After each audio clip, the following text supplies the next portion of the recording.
I'm going to speak to you about the war on whaling.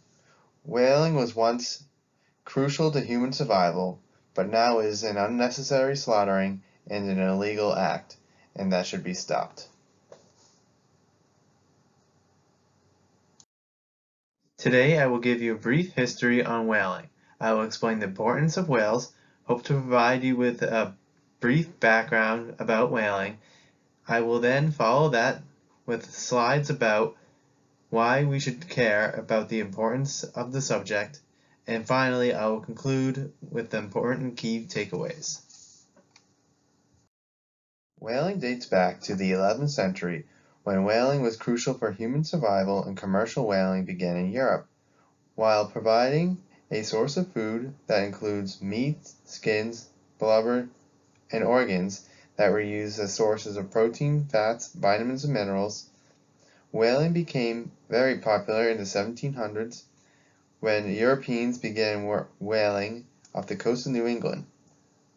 Whaling fleets numbered in the hundreds in the oceans all over the world. Some of those fleets sailed out of places like New Bedford. Eventually, whaling became a multi-million-dollar industry. Whale hunters would kill upwards of 16,000 whales per year, and they were being killed for over 80 years. This includes blue, fin, humpback, and other types of whales. You might ask, why are whales so vulnerable? Whaling is a significant problem because they are a keystone species in the marine environment. First off, whales stabilize the food chain. Whales can help regulate the flow of food by helping maintain a stable food chain and ensuring that certain animal species do not overpopulate the ocean. They also maintain a healthy ocean. Whales add carbon credits. When they die, they carry carbon to the seafloor. And most importantly, overwhaling causes increased carbon dioxide, which causes global warming. I would like to share this graphic that tracks the deaths of millions of whales by the decade for over 100 years. In the 1900s, there was a vast untouched population of whales in places like the Arctic. The tools and technologies allowed whale hunters to build huge fleets of whaling ships and slaughter stations. This included factory ships that processed whales out at sea. This graphic shows the unbelievable slaughter counts listed by whale type. Take a look at 1939. Upwards of 150,000 blue whales were captured and killed.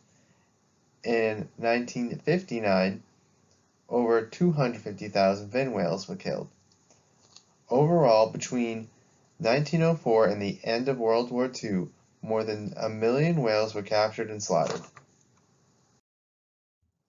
In 1948, the International Whaling Commission was established and promoted the conservation and sustainable use of whales. In 1986, the International Whaling Commission stepped in to help control whaling. They created and enforced a moratorium on commercial whaling. Unfortunately, there are still countries that hunt whales, including Japan, Norway, and Iceland.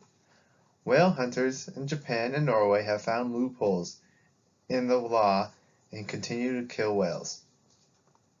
50 years after the whale ban, the blue whale population has dropped from 20,000 to 2,000. As recent as 2018, Japan announced they were pulling out of the International Whaling Commission. Now they catch whales in the Antarctic Ocean and tell us it's part of research. In the case of Japan, they target 333 minke whales every year in the Southern Ocean. Stop. Whales play a very important part in our ecosystem. They provide the oxygen we breathe, they help control the climate change, and they help sustain the fish population. Unlike plants on land, phytoplankton cannot root into the ocean bottom to receive the nutrients they need. Where do they get it? Well, researchers show that whales bring it to them. Whales go to the bathroom at the ocean's surface, and by doing so, supply phytoplankton with nutrients like iron, nitrogen, and phosphorus. Whales are the ocean's gardeners and tend the forest of phytoplankton on which we all depend. Whales also redistribute the nutrients across latitudes. We should all care about whales. Whales are massive, powerful, mysterious.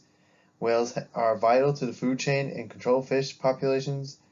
They are symbols of healthy oceans, and they are necessary for healthy ecosystems. And they are necessary for our own health. We should all care about whales. Unfortunately, they are impacted by human greed, and whaling is hard to control. We need to help slow down the endangerment of our whales and marine mammals. We need to support organizations that have been formed to help. There are many organizations that have set out to help end whaling. One of those organizations is the Sea Shepherd Conservation Society. According to the website, their mission is to end the destruction of habitat and slaughtering of wildlife in the world's oceans, in order to conserve and protect the ecosystem and species. One way to show you care is to show your support for these organizations. You can get involved with all these organizations by signing petitions, donating money, or volunteering. Unfortunately, even though there are laws and regulations against whaling, it is hard to control because there will always be people illegally hunting whales. Not only is whaling cruel and unnecessary, it has also significant consequences to our ecosystem. It's important to support organizations that are taking direct action to reduce whaling. And there needs to be more people policing the waters and keeping our oceans free from poaching and keeping the whales and other marine mammals off the endangered species list. Whaling is an unnecessary act. In saving the whales, we may find that it's the whales that are saving us. Thank you.